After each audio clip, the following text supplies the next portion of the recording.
Welcome back to Real Life English Podcast. Today we are taking a really deep dive into a topic that affects, well, pretty much every single one of us. Yeah, it really does. And we are looking at some fascinating source material today. It's a collection of dialogue scripts and behavioral science papers that try to answer one massive question. Why is saving money so hard? Right. The universal struggle. Exactly. I mean, imagine walking up to a total stranger on the street, taking a crisp $100 bill out of your wallet and just handing it to them. You'd never do that. Never. It Okay. sounds completely crazy. But neurologically speaking, like if we look at brain scans, that is exactly what your brain thinks you're doing when you put money into a long-term savings account. It is wild to think about. That fMRI study you're referencing is just the perfect way to frame this whole deep dive. Yeah, and our mission today is to figure out why. We are going to take you on a journey from the very surface level stuff right down into the deep psychology and biology. And the environment, too. Right, the environment that's actively working against your bank account every single day. And, we should probably set the tone right away. If you, the listener, are constantly frustrated by your savings account, this isn't a lecture. No guilt trips here. Exactly. We are skipping all the superficial budgeting tips today. We are looking at the invisible traps because you can't dismantle a trap until you know how it's built. That is so true. So let's start by blowing up the biggest myth in personal finance. The idea that saving money is just a math problem. Oh, this is the worst lie we tell ourselves. It really is. The narrative is always just, earn more, spend less. Right. Simple subtraction. Exactly. Like if you make $5,000 a month and your living expenses are $4,000, you have $1,000 left over, boom, you're rich. On a spreadsheet, that math is flawless. But in the real world, it's a complete disaster. It totally falls apart. And the reason is that classical economics built all these models on this idea of a perfectly rational human. A robot, basically. Yeah, pretty much. They call it Homo economicus, this hypothetical person who always acts logically, always plans for the future, and, never gets tired or sad. But we aren't spreadsheets. No, we are chaotic biological creatures. We have hormones, we get emotional, we have these deeply ingrained survival instincts. So when financial gurus say it's just math, they are completely ignoring what it actually means to be human. It reminds me of the fitness industry. I mean, the math for losing weight is so simple, right? Eat less, move more. Right. Everyone alive knows that formula. But we still have this multi-billion-dollar diet industry. Because knowing the math doesn't change the behavior. Exactly. So why do we all pretend that our financial failures are just because we don't understand the numbers? We act like if we just download a better budgeting app, everything will be fixed. I think it's a coping mechanism. It's so much easier for society to just give you a spreadsheet than to look at why you actually want to buy things. Yeah, that makes sense. And think about the energy it takes to do that simple subtraction every day. You wake up with a limited amount of decision-making energy. Right.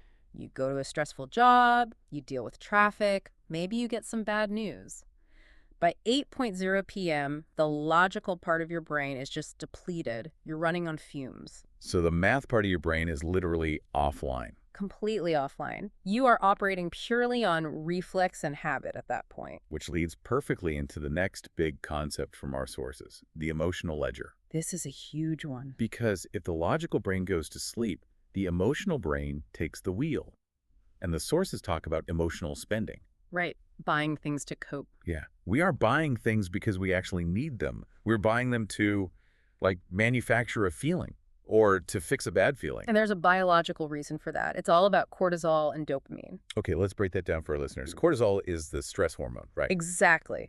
When you're stressed or anxious or even just really bored, your body releases cortisol. And it feels bad. Very uncomfortable. So your brain immediately starts looking for a way to fix it. Historically, finding resources like food or tools gave humans a hit of dopamine, the reward chemical. Okay. Modern retail therapy just hacks that ancient wiring. When you feel terrible, buying something gives you a really fast, reliable dopamine hit. Wow. So you're not buying a new sweater. You're literally buying a chemical shift in your brain. Precisely. You're medicating a feeling. And the sources bring up this one specific trigger that is so sneaky. The I deserve this narrative. Oh, the reward trigger. Right. Like I had a brutal week. My boss was awful. So on Friday night, I justify this huge unplanned purchase because, well, I earned it. It frames the spending as a moral victory. Right.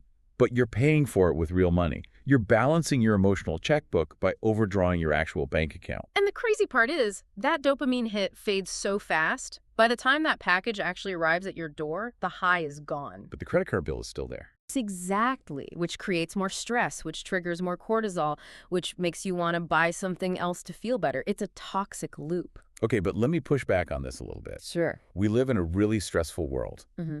and there's this big focus right now on mental health and self-care. Definitely. So, if I work 60 hours a week and buying a fancy dinner on Friday is the one thing that helps me decompress, isn't that okay? Where is the line between healthy self-care and this toxic emotional spending? That is a really great question. The line isn't about whether the purchase makes you feel good, it's about intention. Intention. Okay, explain that. Intentional self-care is proactive. You budget for that dinner, you look forward to it all week, and after you eat it, you feel genuinely rested. So it's planned. Right. Toxic emotional spending is reactive. It's an impulse. It completely bypasses your logic, and usually you feel regret the next day. I see. If you're constantly buying things just to numb the pain of a job you hate, that's not self-care. You're basically spending the very money you would need to eventually quit that awful job. Oh, wow. You're spending your escape fund on temporary bandages. Exactly. That makes a lot of sense. So intention is the key. But even when we do have intention, we run into this really weird biological wall. The timing issue. Yes, emotions always seem to favor the present moment. I mean, having a big emergency fund should make me feel happy and secure, right? In theory, yes. But in the moment, buying the shiny new phone feels way better than putting money in the bank. Why is the present so much more powerful than the future? This is a concept behavioral economists call hyperbolic discounting. Okay, hyperbolic discounting. For those learning English, let's keep it simple. What does that mean? It basically means human beings heavily discount or lower the value of a reward if it's far away in the future. Got it. If I offer you $50 right now, or $50 next year, you take it right now. Obviously. But even if I say I'll give you 50 today or 60 next year, you'll probably still take the 50 today. Even though waiting would make me more money. Exactly. And it's because our brains evolved in an environment where the future wasn't guaranteed. Thousands of years ago, if you found food, you ate it immediately. Because there were no refrigerators. Right. And you might not survive the week, so your brain is wired to take the immediate reward. So we are essentially running a 21st century financial system on ancient biological hardware. That's a great way to put it. To the ancient parts of your brain, a future reward is just an illusion. Which brings us back to that crazy fMRI brain scan study from the beginning of the show. The future you problem. Yes, this study is revolutionary. So the researchers put people in a brain scanner. They asked them to think about themselves today, then to think about a celebrity, and then to think about themselves 30 years in the future. And what they found changes everything we know about saving money. When you think about yourself today, a very specific part of your brain lights up. The medial prefrontal cortex. Right. But when they asked people to think about themselves in retirement, that part of the brain powered down. And it started using the exact same pathways it uses to think about a total stranger. Yes. Your brain literally does not recognize future you as you. That is just staggering to me. Huh. So when we try to save for retirement, we are asking our present self to give up a guaranteed good feeling today. And hand that money over to a stranger who just happens to have the same name. Biologically, that makes zero sense. Why would I suffer today for a stranger tomorrow? You wouldn't. And this is why just telling people to have more discipline is terrible advice. It's useless. Completely. Willpower is not strong enough to fight millions of years of human evolution every single day. It's a totally unfair fight. But as we move to the next section of our deep dive, our sources reveal something even worse. Oh yeah, it gets worse. If we were just fighting our own brains, that would be hard enough. But we are also fighting a weaponized environment. The choice architecture. Right. The modern consumer world is explicitly designed to exploit these exact biological weaknesses. We are living in a system built to extract our money. Thousands of engineers, psychologists, and data scientists literally get paid to do two things: remove friction and add artificial urgency. Let's talk about the friction part. Yeah. Because the contrast between how we bought things 30 years ago and today is insane. Oh, it's night and day. Think about buying a music album in the 1990s. The friction was huge. You had to drive to the store. Right. Drive to the store, search through the CDs, Wait in a line, take actual cash out of your wallet, and hand it to a cashier. And at every single step of that process, your brain had time to pause and say, wait, do I actually have $20 for this? Do I even want this album? Those were natural speed bumps. And physically handing over the cash triggers something too, right? Yes, behavioral economists call it the pain of paying. The pain of paying. Literally, handing over physical money activates regions in your brain associated with physical pain. That's amazing. And that pain naturally stops us from spending too much. But look at today. The friction is completely gone. It's just one-click ordering. Your address is saved. Your credit card is saved. You don't even type a password anymore. You just look at your phone to scan your face. You double-click the side button, and it's done. Yeah. You don't feel the pain of paying, because you aren't paying with money. You're paying with a glance. Exactly. They completely bypass your logical brain. By the time you realize what you just bought, it's already in a delivery truck. And it's not just that it's easy. It's the pressure they put on you. The artificial urgency. Yeah, the sources talk about dark patterns in design, like when you go to book a hotel online. Oh, the red flashing text. 3 other people are looking at this room right now. Only one room left at this price. Right. That algorithm is purposely triggering your survival instincts. It creates scarcity. So your brain panics. Totally panics. It thinks a vital resource is disappearing. You get an adrenaline spike. And any logic about checking your budget is just gone? The logic is replaced by, I have to get this before someone else takes it. It really reframes how you look at the internet. Opening social media isn't just a fun activity anymore. You are walking onto the floor of a hyper-advanced casino. That is the perfect analogy. I mean, think about a real Vegas casino. No windows, no clocks. Free drinks to lower your inhibitions. Right. And a maze-like floor plan to keep you lost near the slot machines. The internet is doing the exact same thing, but it's personalized for you. That's the scariest part. A physical casino treats everyone mostly the same. But the digital casino has all your data. So they know my exact weaknesses. They know what time of day your willpower is lowest. If the algorithm knows you doom scroll on Thursday nights and you love vintage watches. That's exactly when I'll see the ad for the watch with a 10% off code that expires in an hour. They are attacking the castle when the guards are asleep. Wow. So if the environment is this aggressive and the casino's in our pockets all day long, it feels kind of hopeless. It can feel very fatalistic, yeah. And I think the natural reaction for a lot of people is just to say, well, if the system is rigged, I just need to make more money. Out-earn the problem. Right. If they're constantly extracting money from me, I just need to get a better salary so the extraction doesn't hurt. Sounds logical. But our sources introduce this really unsettling reality. Making more money usually doesn't fix it.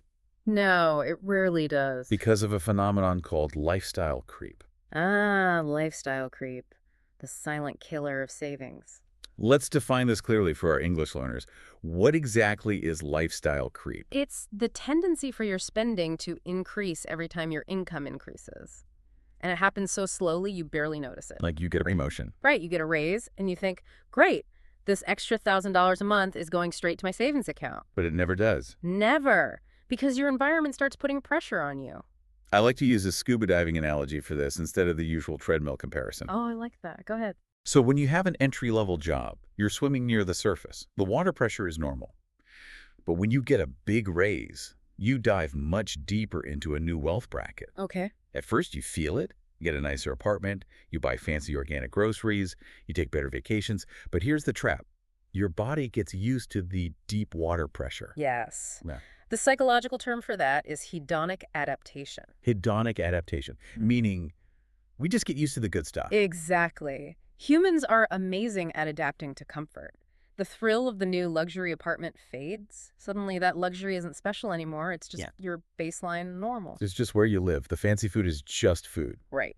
And the reason the scuba analogy works so well is because once you adapt to the deep water, swimming back up to the surface hurts. It really does. If you try to cut back, like if you try to move back to your old, cheaper apartment, it feels like a huge failure, even if you were perfectly happy there 5 years ago. The pain of downgrading is massive. Behavioral economists call this loss aversion.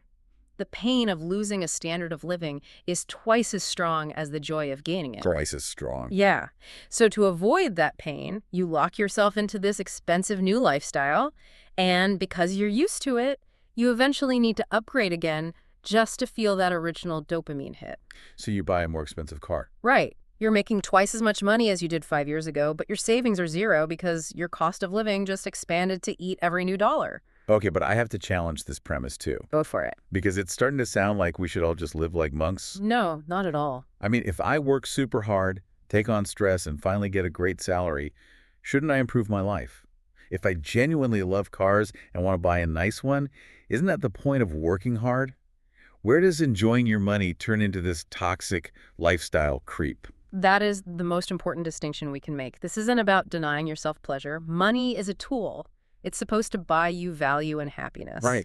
The problem with lifestyle creep isn't the fact that you're spending more money. The problem is the unconsciousness of it. Unconscious upgrading. Exactly. If you get a raise and consciously say, I love travel, so I'm upgrading all my vacations, but I don't care about clothes, so I'll keep shopping at the thrift store, that is intentional. That's fine. That's great. Lifestyle creep, on the other hand, is driven by something called the Diderot effect. Oh, the Diderot effect. I love this story from the sources. Can you share it? Yeah, it's named after a French philosopher, Denis Diderot. He lived his whole life in poverty. But one day he got a bunch of money and bought this incredibly beautiful, luxurious red robe. A really fancy robe. Right. But once he had the robe, he looked around his house and realized his old desk looked terrible next to his nice new robe. So he bought a new desk? Yep. And then his chairs looked cheap next to the desk, so he bought new chairs. He ended up replacing everything he owned and went into massive debt. Just because of the robe. Exactly. Because introducing one new high-quality item forced him to upgrade everything else so it would all match. That is modern lifestyle creep. You buy a nice house, which means you need nicer furniture, which means you need a nicer car to park in the driveway so the neighbors don't judge you. It's an unconscious spiral. You're not buying the car because you love cars. You're buying it for cohesion and status. So if we look at this whole map we've drawn, it's honestly terrifying. It's a minefield. We've got biology fighting against us because our brains think the future's a stranger. Yeah. We have the emotional ledger where we spend to feel better. You have the digital casino removing all friction. Right. And even if we beat all that and get a raise, Yeah. the Diderot effect is waiting to secretly steal our extra money. It feels impossible to win. It does feel that way. Yeah. But luckily, the source material gives us a very specific defense strategy. Yes, Section 6 of our deep dive, forging a defense.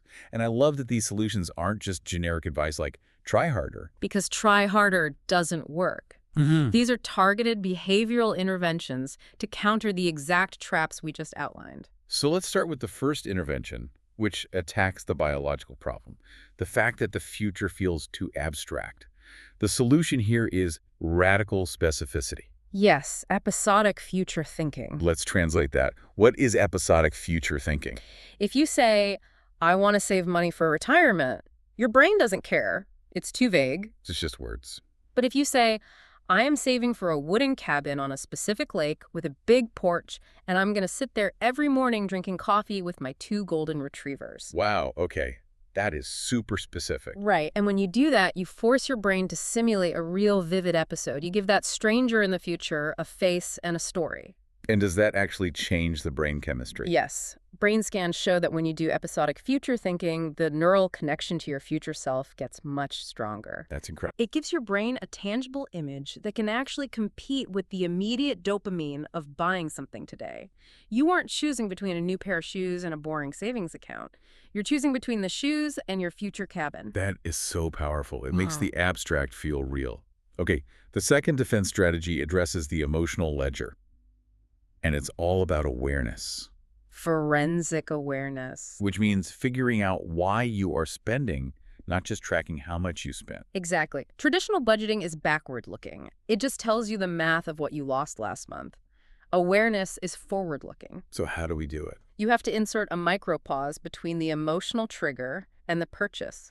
Reintroducing friction. Yes. You become your own speed bump. When you feel the urge to click buy now, you pause and ask, am I actually buying this because I need it? Or am I just exhausted? Am I lonely? Did I just spend an hour looking at perfect lives on Instagram? And once you find the real emotion, You fix the actual problem. If you're lonely, buying a gadget won't cure your loneliness. Calling a friend will. so you separate the feeling from the money. Exactly. You shut down the emotional ledger. I love that. But even with the clear vision of the future and great emotional awareness, we're still human. We still get tired. Right. We still get decision fatigue, and we still live inside the casino. Which brings us to the final and probably most important defense. Automation. Automation is the ultimate behavioral hack. It takes everything the system uses against you and flips it. I compare this to the Ulysses Pact from Greek mythology. Oh, that's a perfect comparison. Yeah, so Ulysses is sailing his ship, and he knows they have to pass the sirens. And the sirens sing a song that is so beautiful, it makes sailors lose their minds and crash their ships into the rocks. Because he knows his willpower is going to fail. Exactly. He knows that in the moment, he won't be able to resist. So while he's still thinking clearly, he has his crew tie him to the mast of the ship with ropes. And he tells them, no matter what I say later, do not untie me. He restricts his future choices to guarantee his survival. Right, and that is exactly what financial automation is. Yes. You recognize that on a tired Wednesday night, when the algorithm targets you with the perfect ad, your willpower will break. You will crash the ship. So you tie yourself to the mast. Right. While you are calm and rational, you set up the system. You configure your bank accounts so that the moment you get paid, a percentage is automatically moved to an investment account. An account you can't easily see or touch. It never even hits your checking account. You don't have to make a good choice every month. You make one good choice today, and the system does the rest. You completely remove human error. And you can even automate against lifestyle creep.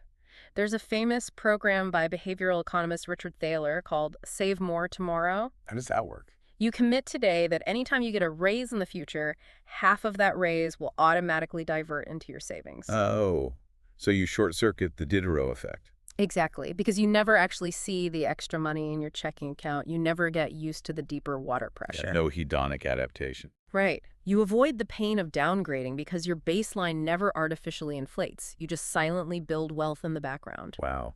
So pulling all of this together, Okay. it really completely shifts the narrative. Saving money is absolutely not a math problem. Not at all. The math is the easiest part. Right. The real challenge is behavioral. It takes deep self-awareness to untangle our emotions, to fight our ancient biology, and to protect ourselves from a commercial world designed to drain us. But once you understand the tracks, you can use things like episodic future thinking, the micropause, and automation to actually win the game. And true to the spirit of our sources, we want to turn the spotlight onto you, the listener. Yeah, it's time to look at your own life. Which of these invisible forces is hurting your future the most? Is it the biological trap? Does the future just feel too far away to care about? Or is it the emotional ledger? Are you using your credit card as a really expensive mood regulator? Or maybe it's lifestyle creep. You're making more money than ever, but somehow there's nothing left at the end of the month. Figuring out which predator is chasing you is the only way to build the right defense. And hey, recognize that the environment is hostile. Stop beating yourself up for being bad at the math and just start building a better automated system. Exactly. And I want to leave you with one final kind of wild thought to chew on. We spent this whole deep dive exploring how the entire modern world, the internet, the algorithms, everything is designed to force you to constantly consume. The system literally demands that you spend. Right. So if that's the reality, is the act of automating your savings, capping your lifestyle, and refusing to play the consumer game, is that more than just a financial strategy? That's an interesting question. Is saving your money actually a radical act of rebellion against the system? I love that. A quiet revolution. Think about that. Thank you so much for joining us on this journey. We will see you next time on the Real Life English podcast for another deep dive.